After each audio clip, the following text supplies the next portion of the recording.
नमस्कार.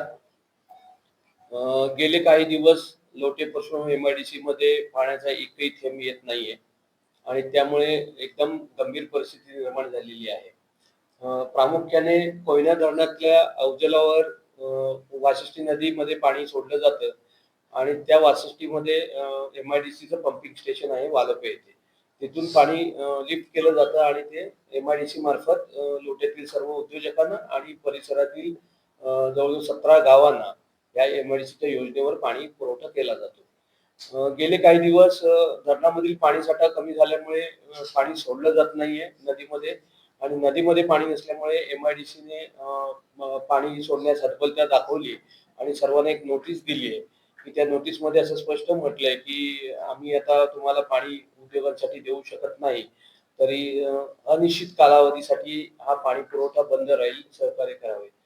अनिश्चित कालावधीसाठी पाणी पुरवठा बंद राहील आणि सहकार्य करावे म्हणजे काय? ही औद्योगिक वसाहत प्रामुख्याने रासायनिक वसाहत आहे. शासनाला कोट्यावधी रुपयाचा महसूल देणारी वसाहत आहे. जवळजवळ 25 ते 30 हजार लोकांना रोजगार देणारी वसाहत आहे आणि अशा वसाहतीला फक्त एका पत्राने नोटिसीने असं सांगणे की आता अनिश्चित कालावधीसाठी पाणी पुरवठा बंद राहील आणि आपण सहकार्य करावे. आज गेले 5 ते 6 दिवस सगळे संपूर्ण उद्योग बंद झालेले आहेत.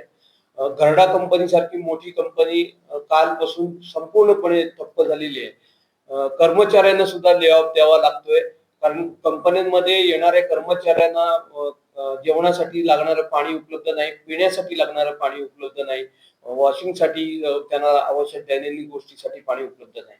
त्याचबरोबर या परिसरामध्ये असणाऱ्या सर्व ग्रामपंचायती ज्या संपूर्णपणे या पाण्यावर अवलंबून आहेत, आज त्यांच्याकडे पाण्यासाठी वणवण करावी लागते, नागरिकांना पाणी उपलब्ध नाहीये आणि अशा परिस्थितीत एमआयडीसीने फक्त अशा पद्धतीने नोटीस काढून म्हणणं हे थोडंसं चुकीचं वाटलं आम्हाला.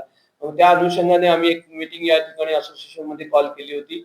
त्या मीटिंग मध्ये आम्ही समजून घेतलं, आम्हाला मान्य आहे की धरणामध्ये पाणी नाहीये, परंतु लोकांना पिण्यासाठी तरी किंवा औद्योगिक वसाहतीत कर्मचाऱ्यांना पिण्यासाठी, कॉलनीमधील लोकांना दैनंदिन पिण्यासाठी आणि वापरण्यासाठी पाणी मिळावं यासाठी आम्ही त्यांच्याकडे विनंती केली. या संदर्भात काल माननीय कलेक्टर साहेब रत्नागिरी यांच्यासोबत मीटिंग झाली. त्या मीटिंग मध्ये सर्व विभागाचे लोक उपस्थित, अधिकारी वर्ग उपस्थित होते. कलेक्टर साहेबांनी खूप चांगल्या पद्धतीने तो विषय हाती घेतला आणि त्या विषयाला प्राधान्य दिले आणि एमआयडीसीला तसे निर्देश दिले की पिण्यासाठी आवश्यक असणारं पाणी आणि कर्मचाऱ्यांना असणारं आवश्यक पाणी हे त्वरित पुरवठा करावा. त्यासाठी एमआयडीसीने टँकरच्या मार्फत ते पाणी द्यावं अशा त्यांनी सूचना दिलेल्या आहेत आणि त्याची कारवाई फक्त आता लवकरात लवकर होणे गरजेचं आहे.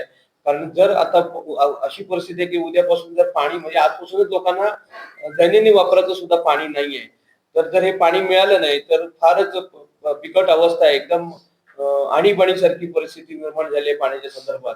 तर या दृष्टीने शासनानं, प्रशासनानं लक्ष द्यावं आणि याच्यावर त्वरित कारवाई करावी असं आम्हाला वाटतं.